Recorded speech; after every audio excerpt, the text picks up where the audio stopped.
Hi. Are you currently trying to establish a new habit, or maybe you're trying to create some kind of change in your life? This is something that's very common in the beginning of the year, and I'm definitely one of those people who are trying to make changes in their lives. If you're one of them, then I invite you to listen to this video because I'm going to walk you through the model of change, which is a very useful thing to know when trying to establish and maintain a new habit. And I'll also share a little technique, little tool that I use when I experience some kind of lapses during this journey. So let's start. Model of change. As I walk you through it, I'd like you to think, which stage are you currently in terms of your goals, in terms of your new habits or changes that you're trying to create in your life? So the first stage is called the pre-contemplation stage. In this stage, I might not really realize that some kind of change is needed in my life. I feel like all my piano practice habits are absolutely healthy. There's nothing I need to change. Or I am looking after my health in the best possible way. There's nothing else I can do. So I don't really see any need for change, and I don't really realize that I need to make some kind of changes. Then the second stage is the contemplation stage. On this stage, we start thinking that maybe it would be good to actually establish some healthier piano practice habits, maybe introduce some more breaks into my practice, or maybe I could look after my physical health more, maybe I could do more exercise. I start thinking that maybe there is something there that I could do to help myself. Then the third stage is the preparation stage. So on this stage, we start thinking, how can we establish this new habit, or how can we make this change? We start setting our goals. And then what follows is the action stage, number 4. So this is when we actually start taking action. So let's say I came up with the idea to go for a run every single morning for the next 7 days. So this is how I'm going to look after my physical health. So on the action stage, I'm actually doing it. On Monday and Tuesday, I went for a run. I feel great. I'm managing my habit for the first 2 days. It's great. But then what's challenging is the stage number 5, which is the maintenance stage. And that's where lots of little difficulties start coming in.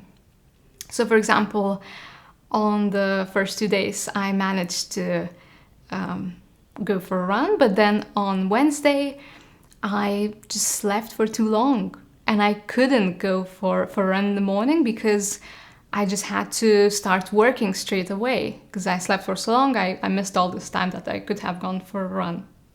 And this is when I experience lapse, which is stage number 6, lapse or relapse. And of course, this is quite an upsetting stage because I was doing so well on the first 2 days. I was going for a run, I was managing my new habit, looking after my physical health. But then on Wednesday, I just didn't manage, and I feel so upset with myself because it wasn't so hard to wake up, but I still managed to do it. But actually, what really matters is not the fact that I experienced this lapse. What matters is that it's absolutely normal to experience lapse. Everyone experiences it. It's hard to make changes. We are creatures of habit, and it's really hard sometimes to establish a new habit if the old habit is really strong. So first thing is, just don't beat yourself up for it. It's absolutely normal to experience lapse.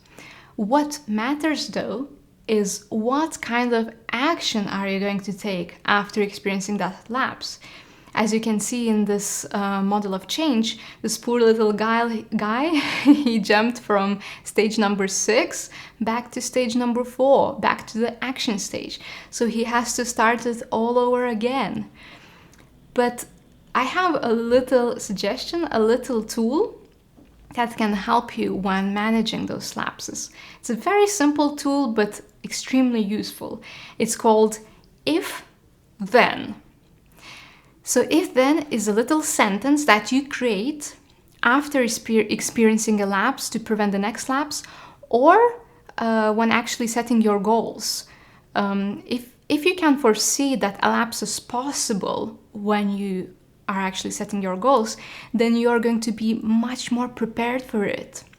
So let's say in the preparation stage, if I knew that there is a possibility that I will just miss one of the days. There is a possibility that I'll sleep too long because I love sleeping. So if I can foresee that, I'm going to create this little sentence.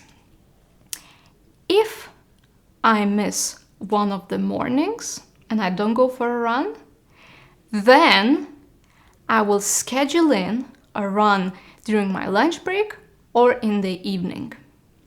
So I have prepared this little sentence that I'm going to use anytime when I feel like a lapse might happen or when it has actually happened.